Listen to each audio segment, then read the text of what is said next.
Ouais, aujourd'hui il faut que j'aille au travail tôt, donc on va juste directement. Bon, travail terminé comme d'habitude. C'est bien passé, un peu fatigué, un peu mal aux pieds, mais ça s'est bien passé. Ah, ce moment quand vous rentrez chez vous après le travail et que vous pouvez juste...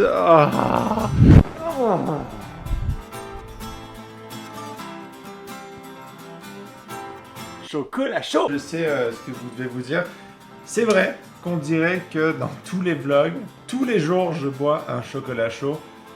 Et c'est vrai, tous les jours je bois un chocolat chaud. Et la raison est relativement évidente, c'est que les chocolats chauds, c'est tout simplement la meilleure chose qui existe sur la planète. À tel point qu'aujourd'hui, en ce 28 novembre 2016, bon, vous voyez la vidéo de 29, mais vous voyez ce que je veux dire, je m'engage officiellement à dédier une vidéo, je sais pas quand, mais dans ma vie, au chocolat chaud. Je sais que ce sera pas facile, ce sera même compliqué.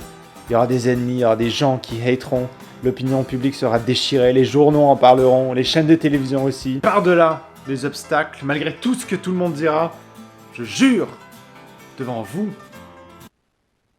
que je le ferai. Oh mon Dieu, Théo, à force de boire du chocolat chaud tous les jours, tu dois être gros. Ah, c'est ça le secret. C'est ça le secret. Comment est-ce qu'on fait pour manger ce qu'on veut, des sucreries, des trucs gras à manger autant qu'on veut sans pourtant grossir et être en mauvaise santé? Un secret qu'aujourd'hui, je vous révèle. En vérité, c'est vraiment tout con, c'est juste que...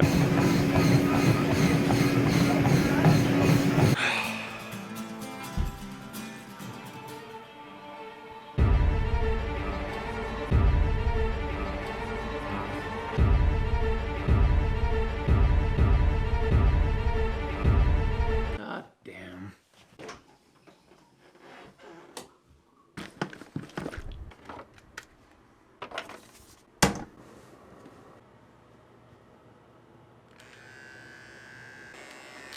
Juste l'arrêter le temps de faire l'introduction. Bienvenue à cette 5e ou 6e, 5 ou 6e édition du Talking Rasage, le show où je me rase et je parle en même temps. Vous aurez la vidéo intégrale, contrairement aux autres vlogs que j'ai fait ces derniers jours. Il n'y aura pas de coupure parce que j'ai envie de conserver l'expérience qui était de Talking Rasage. En fait, je dis ça, mais j'ai même plus aucun souvenir si dans les autres vidéos que je faisais en me rasant, il y avait des coupures pas, je sais plus, il faudrait que je regarde. Anyways, on a un peu évolué, on a upgradé dans notre équipement, tout comme la quantité de poils que j'ai autour du cou a upgradé. Donc on va un peu tricher, on va raser rapidement le début avec ça. Et ensuite on passera à la pioche, à Kimbo aujourd'hui. Et le thème du jour, parce qu'il y a tout le temps un thème au Talking Rasage. Alors si vous ne connaissez pas les Talking Rasage, allez le voir, je mettrai un lien, je sais pas comment, là, il y aura un lien, cherchez. Bon, les autres, évidemment, j'aurai une gueule d'enfant. Évidemment, c'était il y a un petit moment, donc c'est normal. Mais sans plus tarder, en attendant que je finisse ça, peut-être que vous pouvez écrire un petit commentaire sur le Talking Rasage que vous avez préféré. Juste écrivez n'importe quoi dans les commentaires, ça m'est égal. Juste, j'ai pas envie de parler avec ça qui fait du bruit. Je sais même pas si vous m'entendez. En fait, je sais même pas si je vais mettre le Talking Rasage sur internet parce qu'avec le bruit, l'aération dans la salle de bain, c'est pas le meilleur son. J'ai aucune idée si en ce moment je fais juste parler devant mon miroir et ma caméra dans la salle de bain. D'ailleurs, ça va être très étrange pour lui. Bon, je lui ai dit que je faisais un Talking Rasage. Lui, c'est mon coloc Bello, celui que vous avez vu dans les vidéos d'avant. Anyways, je vais juste me raser rapidement en passant avec ça. Et puis on va enchaîner ensuite. Alors je fais ça vite. Alors, juste avant que je commence, il n'y aura pas de coupure. Peut-être qu'il y aura des accélérations. Je sais pas si ça compte comme une coupure, mais genre le bout où je vais juste m'enlever les trucs avec ça, je vais l'accélérer parce que je pense que ça va être chiant sinon. Ok, j'y vais. Alors, un dernier truc, hein. Ça c'est toujours la question quand je commence à me raser. Je sais jamais où commencer si je commence ici à peu près, donc j'essaie d'y aller à peu près au... Je sais pas si vous voyez le petit trou qu'il y a dans l'oreille, juste le bas du trou. J'essaie d'aligner comme ça, pareil des deux côtés. Anyways, cette fois-ci, je le fais pour de vrai. Ok. J'ai toujours peur que ce soit pas assez aiguisé, que ça me fasse mal. D'ailleurs, comment est-ce qu'on aiguise? Est-ce que ça s'aiguise? Je sais pas. J'enlève un peu les poils pour pas que ça bouge, j'espère qu'il est chargé au max. Oui. Ah bah le look pinch, je sais pas si ça me va, attendez je regarde. Ça fait un peu... Doctor Strange.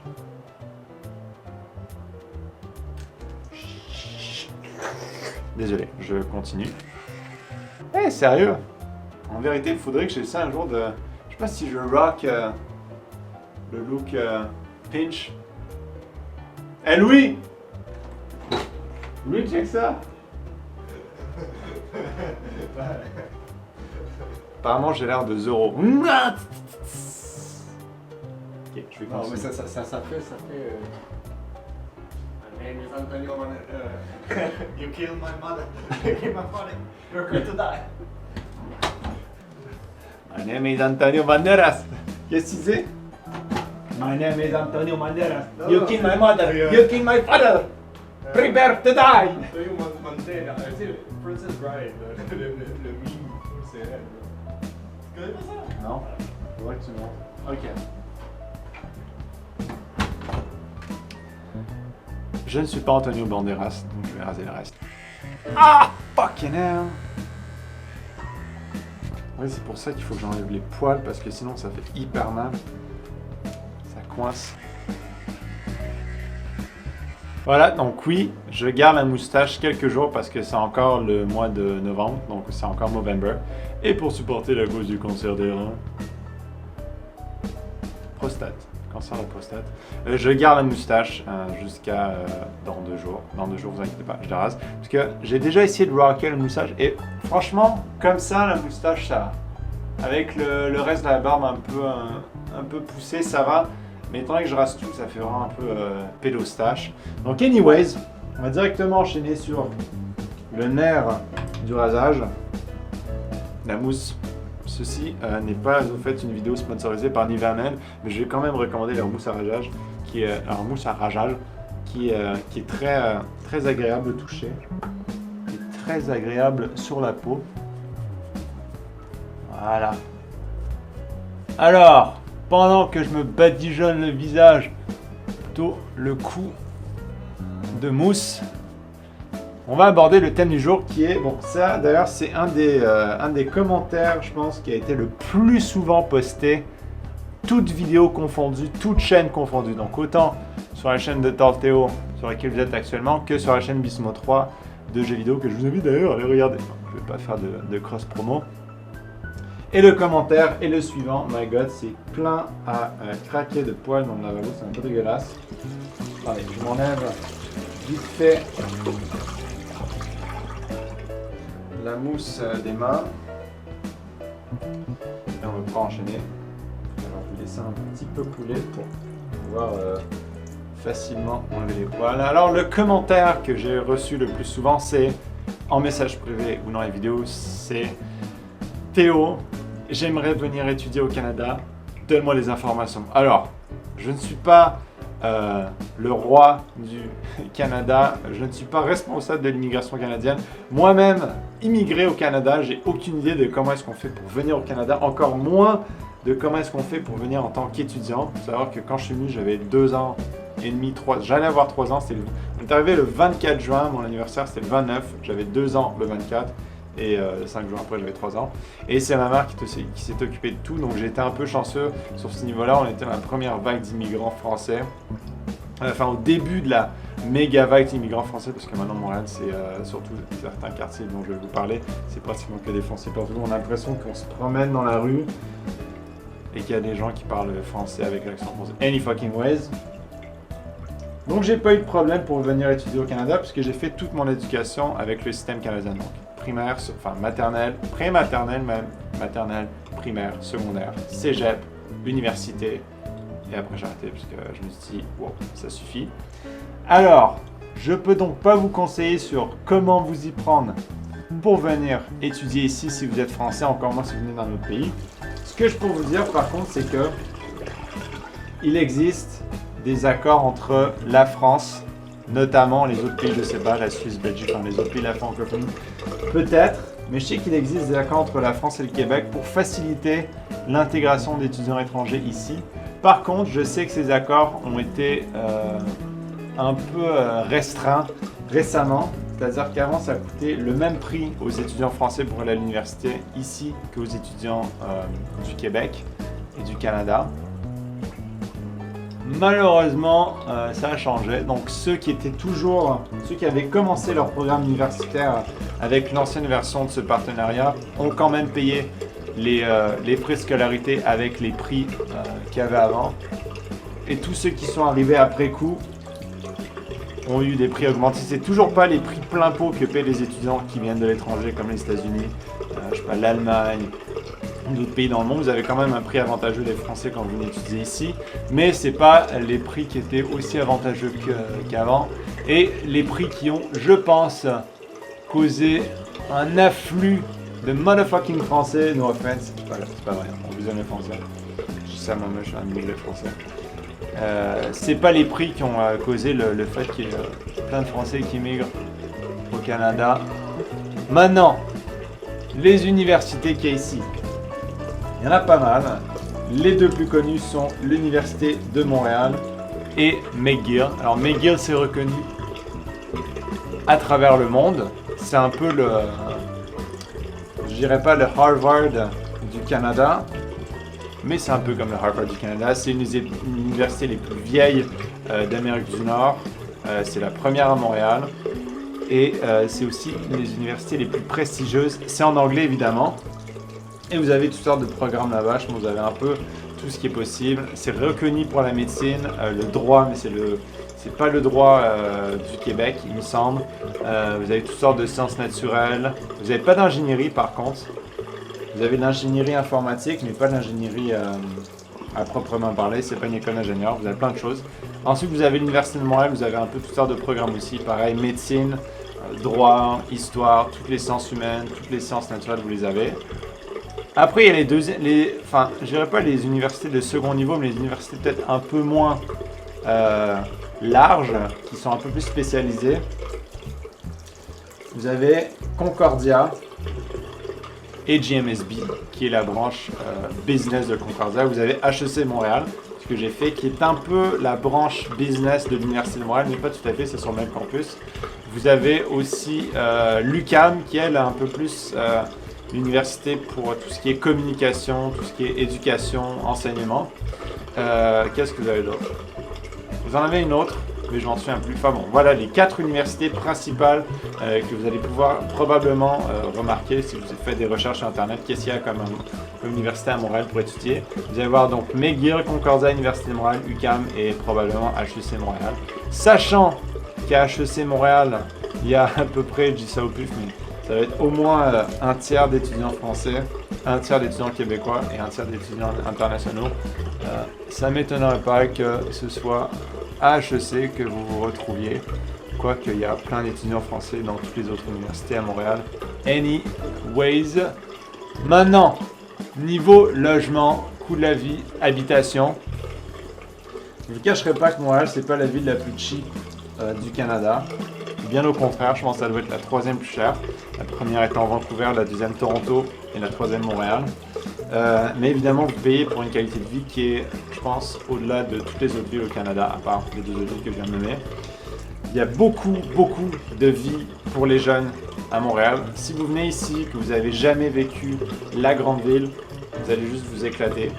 Il y a tout le temps des trucs qui se passent, tout le temps des activités, tout le temps des festivals l'été, même l'hiver. Les festivals, ce qu'on appelle League Fest, c'est un festival de musique à l'extérieur quand il fait moins 30. Tout le monde est là, tout le monde s'en bat les couilles, tout le monde fait quand même la fête. On est dehors, on a du fun. L'été, il y a Festival Juste pour Rire, Festival des musiques du monde, Festival de la francophonie, Festival de jazz. Le printemps, il y a plein d'autres trucs. Enfin, il y a tout le temps des choses à faire. C'est une ville qui est très cool pour les étudiantes. C'est très jeune, ça bouge beaucoup. C'est très multiculturel, donc vous allez découvrir toutes sortes de choses. Et surtout, c'est une ville qui est, selon moi, hyper gentille. Les gens sont accueillants, un peu moins avec les Français parce qu'il y en a un peu trop qui viennent, mais les gens sont vraiment accueillants. Les Québécois sont reconnus pour des gens qui sont très ouverts d'esprit, donc vous n'aurez pas de problème même si vous venez d'un autre pays. Au contraire, je pense que les gens vont limite mieux vous traiter que si vous étiez d'ici. Niveau prix, évidemment, comme j'ai dit, c'est un peu plus cher. Mais c'est pas des prix de l'ordre de Londres, de l'ordre de Tokyo, de l'ordre de toutes les plus grandes villes dans le monde. C'est des prix qui sont à peu près semblables à... Alors, on a fait la comparaison. New York, c'est un peu comme Paris, Montréal, c'est un peu comme Lyon, c'est-à-dire que c'est une grosse ville où il y a beaucoup d'étudiants, mais c'est pas très cher. Attendez, c'est quoi les villes étudiantes? Toulouse. Ah oui, Toulouse. D'ailleurs, je suis né à Toulouse. Non, c'était pas Toulouse, c'était Bordeaux, Toulouse. Donc c'est cher, mais c'est pas très cher. Si vous venez de Paris, vous allez avoir l'impression que c'est vraiment pas cher. Si vous venez d'un autre endroit, ça va être un petit peu cher, mais c'est hyper facile de trouver du travail. Ça, c'est un autre des trucs. À Montréal, si vous voulez trouver du travail, vous allez en trouver extrêmement facilement. Que ce soit dans la restauration, dans tout ce qui est petits magasins. Et là, je vais juste me remettre un peu de crème parce que ça commence à me piquer et à me démanger parce que je me rase tellement pas souvent. Donc voilà, je pense que j'ai couvert à peu près les 3 principaux sujets, à savoir le coût de la vie à Montréal, ce qu'il y avait à faire et les universités, parce qu'à mon avis, si vous voulez venir à Montréal, c'est pour étudier, je suppose, la plupart d'entre vous est encore à l'école. Pour y vivre maintenant, et là, c'est sûr que c'est pas tellement subjectif ce que je dis. My God, l'eau est absolument brûlante. Alors, faut savoir qu'on a la salle de bain. C'est brûlant. On a la salle de bain la plus bizarre au monde. L'eau chaude arrive en à peu près 1 seconde. L'eau froide prend 15 minutes à arriver. Donc on a de l'eau chaude, on a pas de froid. Je sais pas comment ça fonctionne. Parce que de l'eau chaude, faut la fucking chauffer. De l'eau froide, elle fait juste tomber des tuyaux dans la terre ou je sais pas trop quoi. Mais l'eau chaude, comment ça se fait qu'il y a de l'eau chaude à l'infini mais qu'on n'a pas d'eau froide dans la salle de bain? Anyways, un peu chiant. Et donc voilà, le coût de la vie à Montréal, je disais que s'il y avait une ville où je passerais le restant de mes jours, ce serait à Montréal. Après, j'ai pas visité toutes les villes dans le monde. J'en ai vu quand même une bonne quantité. J'ai fait un bon tour de l'Europe. J'ai pas encore fait l'Asie, j'ai pas encore fait l'Amérique latine. Les États-Unis, juste restez loin des États-Unis. Vraiment, restez loin des États-Unis. Allez-y en vacances si vous êtes à Montréal, mais allez pas habiter là-bas parce que surtout en ce moment, c'est ce qu'on pourrait qualifier d'étant la Hesse. Mais anyways, et pourquoi est-ce que je vivrai toute ma vie à Montréal? Parce qu'à Montréal, on a une des meilleures qualités de vie au monde, selon à peu près tous les sondages que j'ai regardés là-dessus. On n'est peut-être pas dans le top, on n'est peut-être pas la première ville au monde, mais on est certainement dans les premières villes. On a 4 saisons bien distinctes. Et quand je dis bien distinctes, c'est 9 mois d'hiver, 1 mois de printemps, 1 mois d'automne, 1 mois d'été. Alors oui, je sais, les saisons, c'est pas hiver, automne, printemps, été. Enfin, bon, vous voyez ce que je veux dire, on a beaucoup d'hiver. Mais c'est pas insurmontable. C'est-à-dire que l'hiver, ça ne nous oblige pas à rester chez nous, cloîtrés dans nos maisons, non. On a l'habitude. Et contrairement à ce qu'on pourrait penser, non, on n'a pas une tolérance plus forte que les autres au froid. Juste, on est habitué de bien se couvrir. Donc, c'est sûr que si vous venez, il faut vous acheter un bon manteau. Mais l'été, il fait aussi chaud, sinon plus chaud que partout ailleurs dans le monde. Il fait des 35 degrés des fois l'été avec l'humidité. C'est ça le truc, c'est que l'été, il fait hyper humide. Heureusement, l'hiver, c'est sec, donc ça va. Mais l'humidité rend les étés très très très lourds. Donc je sais que comme ça paraît pas super cool de venir à Montréal. On dirait que l'été, vous allez vous mourir de chaud et que l'hiver, vous allez les geler. Mais non, c'est vraiment cool. Et le printemps, c'est juste une des plus belles saisons qui soit. L'automne aussi. Après, ce qui est bien à Montréal, c'est que vous avez tous les avantages aussi de l'Europe, enfin du style de vie européen, mais dans un contexte américain. Donc comme j'ai dit tout à l'heure, vous n'avez pas de difficulté à trouver des travails. Il n'y a pas autant de sécurité d'emploi qu'en France, mais ce qui fait que vous trouvez du travail. Et après, pour le garder, votre travail, il faut que vous soyez efficace. Un autre truc, c'est qu'au travail, les Québécois, et d'ailleurs ça, je trouve ça absolument fantastique. Et quand je dis les Québécois, je m'inclus là-dedans. Je sais que je n'ai pas trop l'accent en ce moment parce que je ne suis pas avec mes amis québécois, mais croyez-moi, quand je suis avec des amis québécois, j'ai beaucoup plus l'accent et je me considère beaucoup plus québécois que français de manière générale. Mais les Québécois au travail sont dans un système hiérarchique, alors voilà, ça devient sérieux, très horizontal. C'est-à-dire que votre boss, vous ne faites pas tout ce qu'il vous dit, en fermant les yeux, en vous mettant à quatre pattes, voilà. Vous faites ce qu'ils vous disent si c'est logique. Et de manière générale, les patrons sont hyper humains et accessibles parce que les gens se laissent pas faire au Québec. Ça, c'est un truc, vous allez voir, les femmes, les hommes, tout le monde se laisse pas faire et les gens sont cash les uns avec les autres. Il y a moins de politesse qu'en France, c'est pour ça que quand je vais dans des restaurants, vous l'entendez dans les vlogs, je tutoie la plupart du temps les gens, à part évidemment si c'est des gens qui sont au-dessus de moi. Si c'est mes enseignants, je les tutoyais pas, je les vous voyez quand même. Mais il y en a qui tutoyaient leurs enseignants, autant au primaire qu'à l'université. Mais dans un magasin, je tutoie les gens. À mon travail, je tutoie les gens qui viennent. Enfin bon, les gens sont cool, pas de stress avec ça. Ça m'a l'air relativement clean, ça. Ouais. Bon, la moustache, je dois vous avouer que ça fait un peu bof. Ah, j'aime pas du tout la moustache en fait comme ça. Anyways les gens, je pense que ça va être tout pour le Talking Massage. Attendez, je me rince. Alors, je me rince. Oui et non, faut que j'attende que l'eau froide arrive. Je vais juste vous montrer, c'est la première fois qu'on bouge en caméra. Hop. Regardez un peu à quel point l'eau chaude coule et l'eau froide ne coule pas. L'eau chaude. L'eau froide que je vais tourner au max pour vous montrer que je dis pas n'importe quoi. Je peux pas tourner plus. C'est la fin de ce Talking Massage.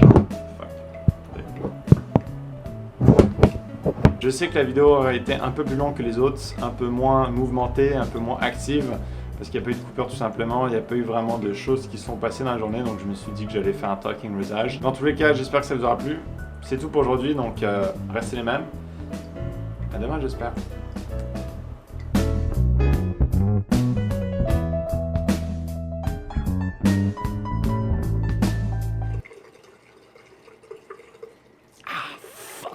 C'est chaud.